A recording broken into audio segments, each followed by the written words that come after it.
Meus irmãos, graça, misericórdia e paz da parte de Deus, nosso Pai, e do nosso Senhor Jesus Cristo. Esta é a mensagem de suporte do nosso culto familiar noturno, culto dominical, nesse período de isolamento em que nós retornamos. Eu quero convidá-lo a meditar comigo no Salmo 90. O Salmo 90, que é um salmo de Moisés. Assim diz a palavra de Deus. Oração de Moisés, homem de Deus.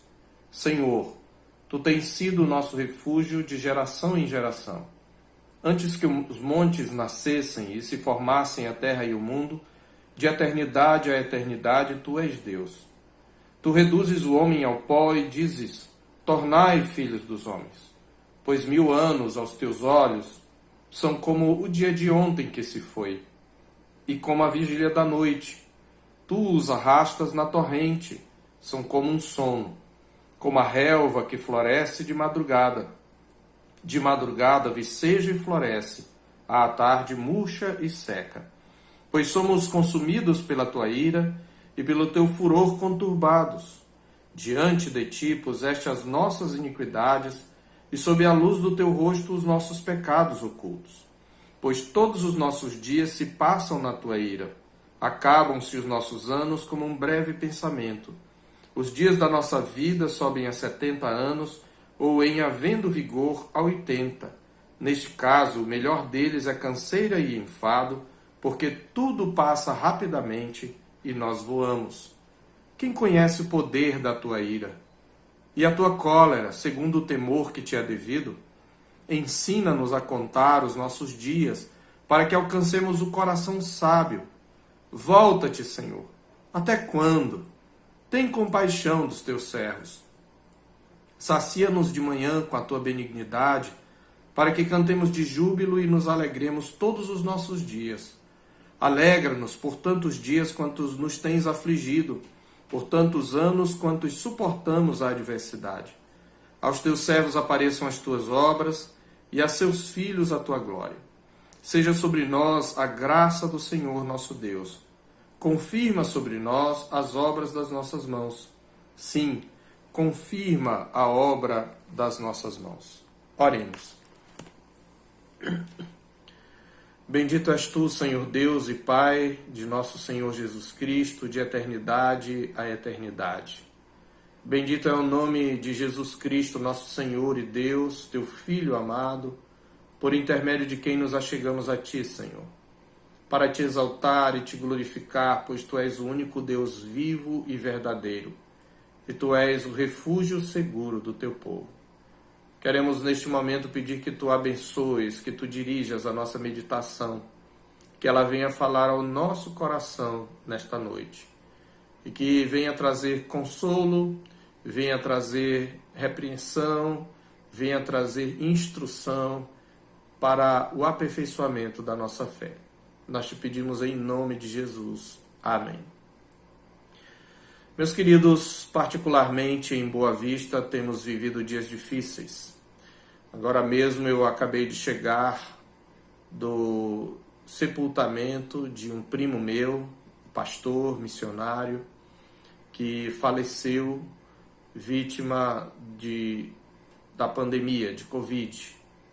E alguns colegas pastores de denominações co-irmãs estão enfermos no hospital e têm sido dias de grandes perdas. Nesses dias muitos se revoltam, outros se desesperam, outros desanimam, se amuam, questionam por que tudo está acontecendo, mas como crentes nós precisamos ter diante da calamidade a atitude do sábio. E um dos exemplos da atitude do sábio diante da realidade da morte é o Salmo 90.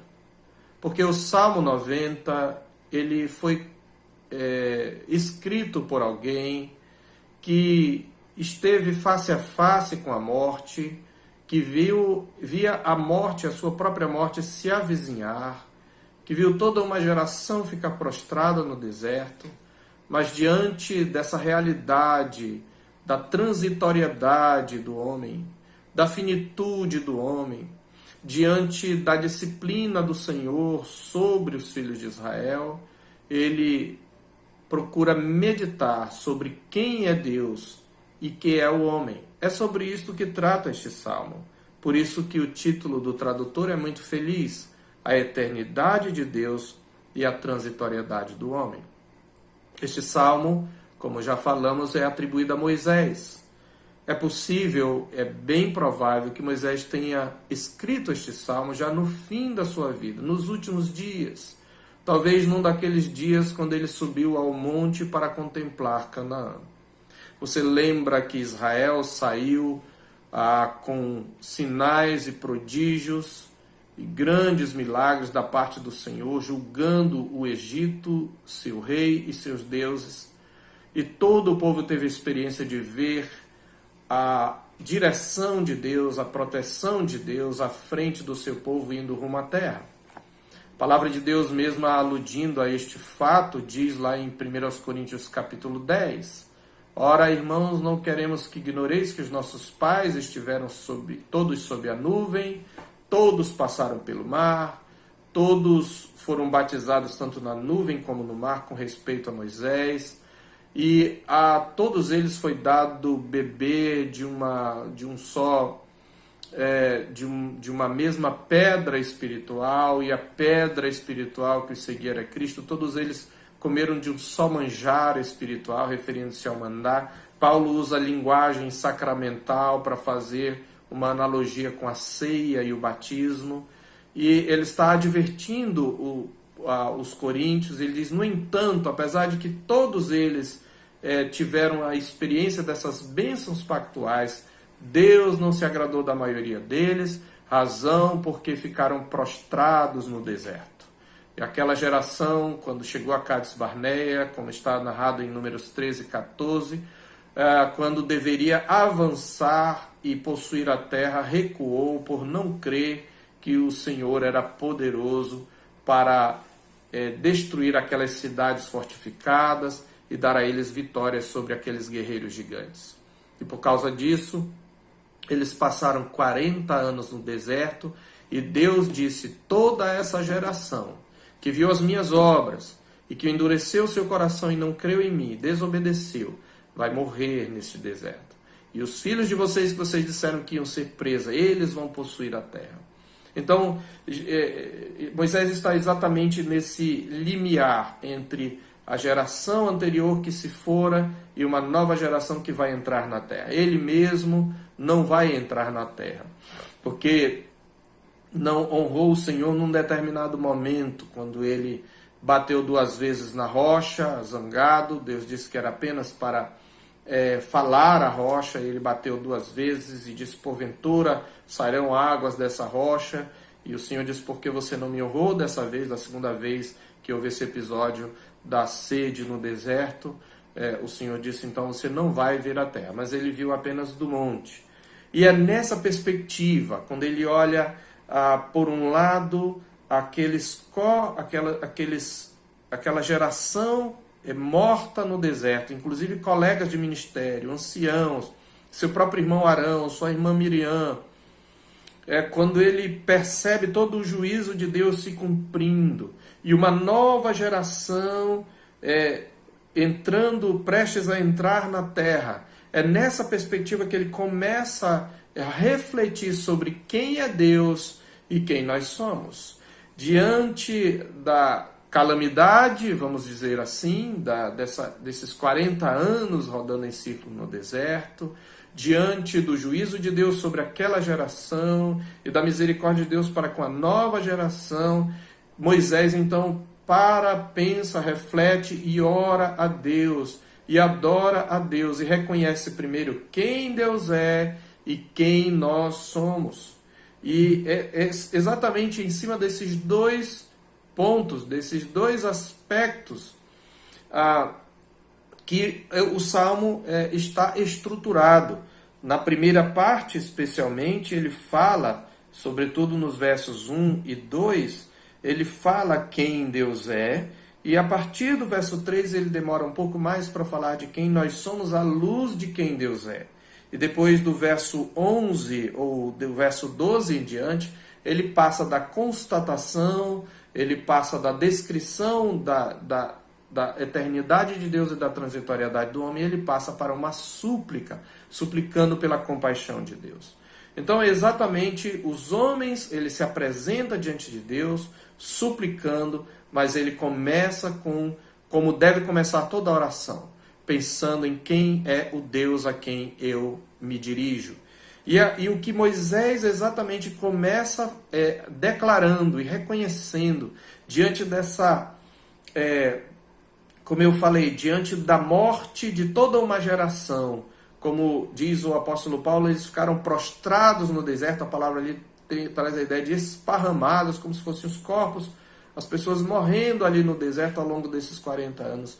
E diante dessa nova geração, ele diz, olha, uma geração morreu, outra geração está surgindo, mas só tem algo que é seguro, somente o Senhor. Por isso ele diz, Senhor, tu tens sido o nosso refúgio de geração a geração, ou de geração em geração.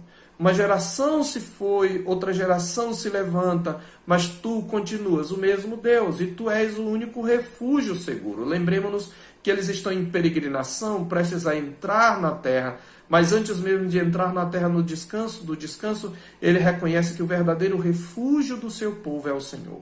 A palavra aqui é literalmente a palavra habitação. Tu és a nossa habitação. Nós somos transitórios, nós estamos apenas de passagem, nós estamos apenas peregrinando nesta terra, e tu és o nosso único refúgio seguro. Uma geração pode morrer e outra surgir, mas o Senhor permanece sendo o único refúgio seguro do seu povo. Então ele começa dizendo, Deus é o refúgio. E aí ele começa a refletir sobre alguns aspectos do caráter de Deus, alguns atributos de Deus que o capacitam, que o credenciam para ser a única habitação segura do seu povo. Ele diz, primeiramente, que Deus é um Deus pré-existente, um Deus eterno, um Deus infinito. Por isso que ele diz, porque o Senhor é nosso refúgio de geração em geração, porque antes que os montes nascessem e se formassem a terra e o mundo, ou literalmente a terra e o mundo entrassem em trabalho de parto, de eternidade a eternidade, ele não diz tu eras Deus, ele diz tu és Deus, porque para Deus tudo é presente. Então ele fala, tu és o Deus eterno, infinito, imutável, porque ele permanece sendo o mesmo Deus. Então ele está falando que Deus é o Deus pré-existente, o soberano, é o Deus que permanece pelos séculos dos séculos, é o Deus cujo tempo é diferente do tempo do homem. Ele também é o Senhor da vida e da morte. Ele também fala outra coisa sobre Deus no verso 3. Deus é o justo juiz e como tal sentencia. Isso está implícito na expressão tu reduzes o homem ao pó e dizes, no verso 3, tornai filhos dos homens.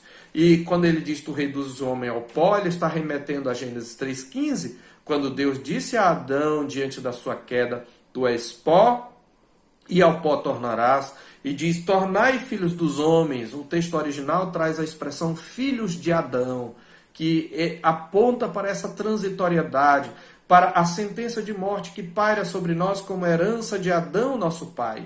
Então ele está dizendo, tu és eterno, tu és imutável, tu és pré-existente, e tu também és santo, o justo juiz, que impôs sobre os homens uma sentença de morte por causa da sua santidade, da sua ira. Ele vai mencionar a cólera de Deus no verso 11, quem conhece o poder da tua ira e a tua cólera, segundo o temor que te é devido. Então Deus é o Senhor eterno, imutável, ele é o Senhor da vida e da morte, ele é o justo juiz, ele decide finalmente quem morre e quem vive, ele reage com o poder da sua cólera diante da culpa dos homens, ele é também onisciente, pois no verso 8 ele diz, diante de ti puseste as nossas iniquidades, e sob a luz do teu rosto os nossos pecados ocultos. Ele é o Deus onisciente, nada podemos esconder dele. Então ele é aquele em cuja presença o homem tem que prestar conta, né? Então Deus é a luz consumidora, né? Como diz a palavra de Deus, ele é fogo consumidor, mas aqui ele está falando da luz do rosto de Deus e fala da ira de Deus, porque a ira de Deus não é um defeito em Deus, ela é um aspecto, é uma perfeição de Deus, do seu caráter, é uma ira santa e justa. E diante desse Deus, olhando para essa geração que se foi, uma nova geração, que está chegando, que está para entrar na terra, olhando para a sua própria vida, quando ele está para partir para o Senhor, ele olha então diante da luz de quem é Deus, ele então começa em segundo lugar a meditar o que é o homem.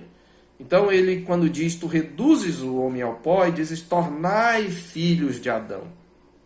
Primeira coisa, o homem é filho de Adão. Como tal, ele traz a herança de Adão. A herança de Adão foi o seu pecado, né? A sua desobediência. Ele traz consigo a culpa de Adão, ele traz consigo o pecado de Adão. E ele diz, olha, tornai filhos dos homens. Esse Deus que é eterno, ele diz, pois 1000 anos aos teus olhos são como o dia de ontem que se foi, como a vigília da noite.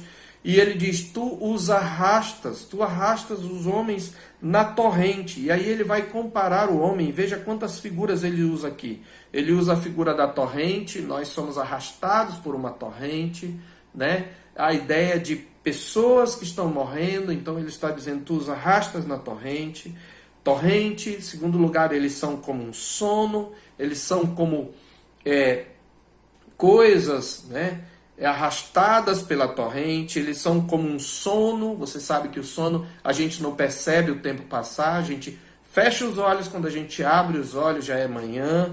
Ele diz como a relva, em terceiro lugar, que floresce de madrugada, pois de madrugada ela viceja e floresce. Você já viu o mato como ele floresce? À tarde murcha e seca, mas essa palavra murcha, ela traduz a palavra hebraica que significa ser cortado. Então está falando, na verdade, daquele mato, daquele capim. Você já viu o capim quando ele floresce, né? As flores são tão lindas, mas logo porque é capim ele vai ser cortado, ou mesmo quando é uma erva ou uma planta frutífera, ela é cortada, um grão como o trigo, é cortado, e aí quando é cortado murcha e seca. Então, de madrugada ela viceja e floresce, à tarde murcha e seca. Então, veja, torrente, o sono, a relva, todas essas figuras se acumulam para trazer uma verdade sobre quem é o homem diante desse Deus eterno, desse justo juiz, desse Deus santo e onisciente, que nós somos seres passageiros, seres transitórios, seres mortais, seres sobre os quais paira uma sentença de morte. Nós somos pó e nós voltaremos ao pó, nós nos encolhemos e nós reduzimos a pó e cinza na presença de um Deus que continua eterno. Nós somos aqueles cuja vida passa fugazmente, nós perecemos muito rápido, nossa vida é exatamente como a erva que se murcha e seca, e os nossos dias, diz a Bíblia, são como nada, eles acabam-se como um breve pensamento. É isso que nós somos, e como nós nos esquecemos, queridos, disso, quando nós estamos bem, quando nós estamos com saúde, quando nós prosperamos neste mundo, nós nos esquecemos de quem nós somos, de que nós somos pó, e muitas vezes nos ensoberbecemos. E até mesmo quando algumas coisas acontecem nesse mundo que nós não esperamos, muitas vezes, como se nós pudéssemos, nós nos revoltamos com aquilo que acontece. Então, o homem é aquele que não compreende, ele precisa ser levado a conhecer a sabedoria. E ele diz mais, a primeira característica é nós somos passageiros. Deus é eterno e nós somos passageiros, nós somos mortais, há uma sentença de morte sobre nós. E nós não temos como fugir a ela. E a segunda verdade que ele fala sobre o homem é que nós somos pecadores. Porque ele diz, pois somos consumidos pela tua ira. Lembre-se que ele está lembrando da geração que foi consumida do deserto. E pelo teu furor conturbados. E ele diz: diante de ti puseste as nossas iniquidades, e sob a luz do teu rosto nossos pecados ocultos. Nós não podemos esconder nada do Criador. Então veja, a nossa vida é passageira nesse mundo, e os poucos anos de vida se passam sob a luz do julgamento, do juízo de um Deus santo, e nós somos pecadores, e estamos caminhando para comparecer perante esse Deus santo. Ele diz, inclusive, que pode até ser que a gente viva muito tempo, os dias da nossa vida podem subir a 70, e havendo vigor a 80, mas já nesses dias nada é mais do que canseira e enfado, porque tudo passa rapidamente e nós voamos. Essas verdades, queridos, devem nos levar a refletir. Por isso, ele, no verso 10, ou melhor, no verso 11, ele diz: quem conhece o poder da tua ira e a tua cólera segundo o temor que te é devido? Então, o que ele está dizendo aqui implicitamente é que não só somos passageiros, não só somos pecadores, mas somos por natureza tolos. Nós não percebemos, nós não aceitamos a finitude. Nós temos dificuldade de conviver com a finitude, nós não compreendemos. Os ensinos da sabedoria de Deus querem nos levar a nos conhecer para que nós possamos orar a Deus. Por isso, no verso 12, então ele passa da constatação para a súplica. E aí então ele diz: ensina-nos a contar os nossos dias para que alcancemos coração sábio. Então, diante dessas verdades de quem é Deus, de quem nós somos, o que nos resta? Revoltar-nos? Recalcitrar contra os aguilhões? Amuar-nos? Simplesmente desistir da vida? Não, porque o mesmo Deus, diante de quem estão as nossas iniquidades e os nossos pecados ocultos, o mesmo Deus que nos sentencia à morte é o que nos pode salvar. A mesma rocha contra a qual os ímpios são esmagados é a mesma rocha de ofensa e pedra de escândalo é pedra de construção para aqueles que nele creem. Por isso ele está dizendo: tu, Senhor, és o nosso refúgio de geração em geração. Então, qual deve ser a nossa reação, queridos, diante da calamidade, diante da morte inevitável que nós temos enfrentado todos os dias, diante dessa enfermidade que tem surpreendido, avassaladora? É para nós nos lembrarmos quem Deus é e quem nós somos, e chegarmos para Deus e pedirmos a Ele sabedoria para contarmos os nossos dias. E a ideia aqui de sabedoria para contar os nossos dias é exatamente, ele está adotando aqui o ponto de vista do sábio. Só com um coração sábio alguém pode comparecer diante de Deus. A insensatez não conhece a seriedade do arrependimento. A sabedoria de Deus é a única que penetra nos abismos da perdição humana, como disse um comentarista, e no fato de que o homem está condenado à morte.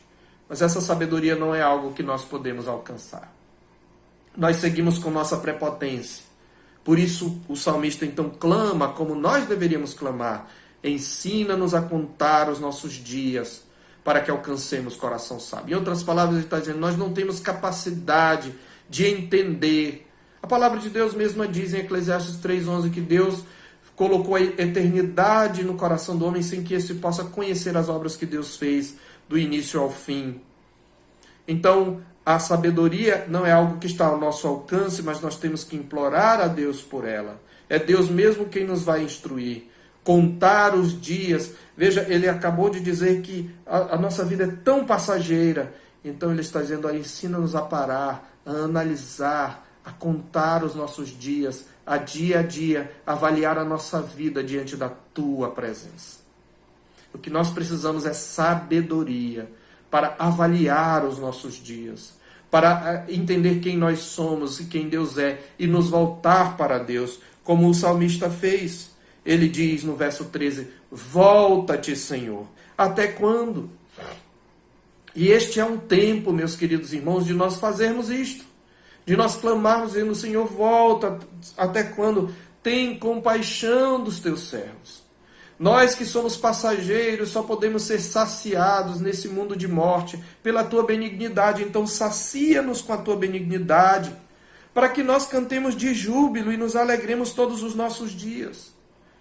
É preciso que clamemos: Senhor, alegra-nos por tantos dias quantos nos tens afligido, por tantos anos quantos suportamos a adversidade.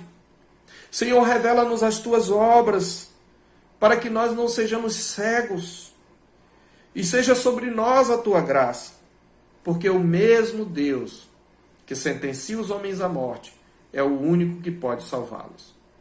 E, meus irmãos, eu quero concluir esta passagem aqui mostrando exatamente que nós podemos avaliar isso à luz do Evangelho. Porque o cristão, ele sabe que Deus é santo, e que porque Deus é santo, paira uma sentença de morte.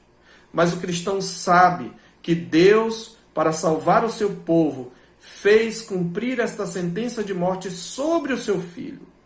Deus ordenou e o seu Filho voluntariamente veio e se encarnou e se fez um filho de Adão para, em lugar do seu povo, sofrer esta morte. Ele teve uma vida passageira, pouco mais de 30 anos, 33 anos aproximadamente, e ele morreu, mas ele ressuscitou. E ele ressuscitou para que nós pudéssemos também nele ter vida. E o cristão hoje, ele pode contemplar a ação gloriosa de Deus como Pai e desfrutar dela. Ele continua tendo que conviver com a finitude. Ele continua tendo que reconhecer que ele é um ser passageiro, sentenciado à morte. Mas ele sabe que em Cristo Jesus ele pode ter vida eterna. À luz do Evangelho, nós sabemos que os sofrimentos do tempo presente não são para comparar com a glória por vir a ser revelada em nós. A palavra de Deus diz que Deus efetua em nós tanto o querer como realizar segundo a sua boa vontade. Ele nos deu a sua palavra e ele nos deu o seu Filho para que nós possamos, crendo nele, nos arrependendo dos nossos pecados, receber dele a certeza de salvação e vida eterna. Por isso, o cristão, diante dessa oração, ele se apropria das promessas de Deus. Ele diz: Senhor, tu és o meu refúgio.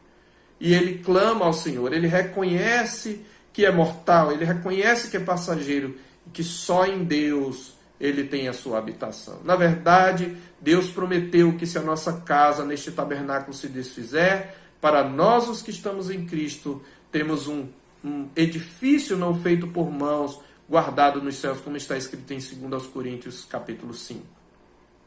Então, como crentes, nós sabemos que essa morte terrível, por causa da morte de Cristo, se tornou para nós vitória. Então, ao mesmo tempo que nós lamentamos a morte, nós clamamos pela compaixão de Deus, nós precisamos confiar nessa graça pela qual nós clamamos e pedir que Deus confirme as obras das nossas mãos. E essa esperança é que vai nos levando a entesourar uma sabedoria cristã que vai nos acompanhando, sabendo que nós temos, à luz do mistério de Cristo, essa meditação, ela acaba mudando a perspectiva. Porque quando Cristo assumiu a condição humana, salvo a natureza pecaminosa, ele assumiu também a morte, ele assumiu o sofrimento, e em sua morte inocente e prematura, se revela não contra ele, mas contra nós, a veemência da ira divina. Então, a cruz põe fim a todo questionamento. Deus sentenciou à morte o próprio Filho. Até o próprio Filho de Deus foi sentenciado à morte.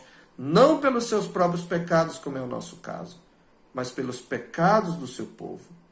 E aí ele fez isto para que nós tenhamos esperança. Mas para isso nós precisamos contar os nossos dias. Precisamos ter um coração sábio e avaliar como está a nossa vida diante de Deus. Precisamos estar escondidos em Cristo Jesus. Em Cristo glorificado se revela a ação de Deus como Pai, que para o seu povo é misericórdia, bondade, esplendor e beleza. Em Cristo nós temos uma nova vida, que é alegria e júbilo. Mas é claro que isto não significa que enquanto neste mundo não teremos tristezas, o crente terá tristezas nesse mundo. E quando ele tem tristezas, o que ele tem que fazer? O que Moisés fez. Ele tem que parar e refletir: Senhor, Tu és o nosso único refúgio de geração em geração. Tu és santo, Tu és eterno, Tu és justo juiz, e nós somos passageiros, nós somos pecadores. Senhor, nos ensina a avaliar a nossa vida. E tem compaixão de nós. E salva-nos, Senhor. E alegra-nos por tanto tempo quanto Tu nos tens afligido. Volta-te, Senhor, para nós. Sim, nós podemos e devemos clamar diante do nosso Deus, mas na certeza de que Ele há de nos ouvir, porque Cristo Jesus já veio e já morreu e já pagou essa sentença de morte. É isso que nós deveríamos pensar, e eu quero deixar essa meditação com você. Em vez de correr para trás, para um lado e para o outro, você tem que se precaver nesse momento difícil, você tem que tomar cuidado, você tem que seguir os protocolos, você precisa se cuidar, mas você precisa, crente, parar para aproveitar esse momento para refletir quem é Deus e quem nós somos e onde nós estamos colocando a nossa confiança. E você precisa, como Moisés, voltar o seu coração para Deus e dizer: Senhor, ensina-me a ser sábio. Ensina-me a olhar, a contar os meus dias e alcançar o coração sábio. O coração que serve o Senhor. O coração que entende e aceita a finitude. E volta-te, Senhor, para nós. Tem compaixão de nós. Que a Tua benignidade esteja sobre nós. Que esta seja a nossa perspectiva diante da calamidade. Eu quero orar com você. Senhor, nosso Deus e Pai, eu quero te suplicar que o Senhor abra o nosso entendimento para compreendermos o que a Tua palavra diz, para compreendermos e aceitarmos a nossa finitude, e diante dela para nos humilharmos diante do Senhor, reconhecendo quem o Senhor é, quem nós somos, e correndo para o Senhor, e nos apropriando da obra redentora de Cristo Jesus, que é o único que pode nos dar vitória sobre a morte. Mas sabemos que mesmo estando em Cristo Jesus, nossa experiência ainda da vida eterna neste mundo é provisória, é imperfeita, porque ainda não alcançamos a consumação, ainda aguardamos a volta de Jesus Cristo, e até lá nós seremos entristecidos, muitas vezes frustrados e alcançados pela morte. E nós pedimos que nesses momentos o Senhor nos leve a refletir sobre quem o Senhor é, quem nós somos, e buscar refúgio no Senhor, e buscar consolo no Senhor. E pedimos neste momento que Tu tenhas compaixão dos Teus servos, que Tu te voltes para o Teu povo, que Tu ouças as muitas orações e súplicas que o Teu povo tem feito pelos seus entes queridos, pelos irmãos queridos que estão padecendo, ó Deus, de enfermidade, internados nos hospitais, enlutados, Senhor. Que essa situação nos leve a ser mais humildes para depender totalmente do Senhor e confiar no Senhor. Nós te pedimos isto, ó Deus, e te agradecemos em nome de Jesus. E que o Senhor vos abençoe e vos guarde, que o Senhor faça resplandecer o seu rosto sobre vós e tenha misericórdia de vós.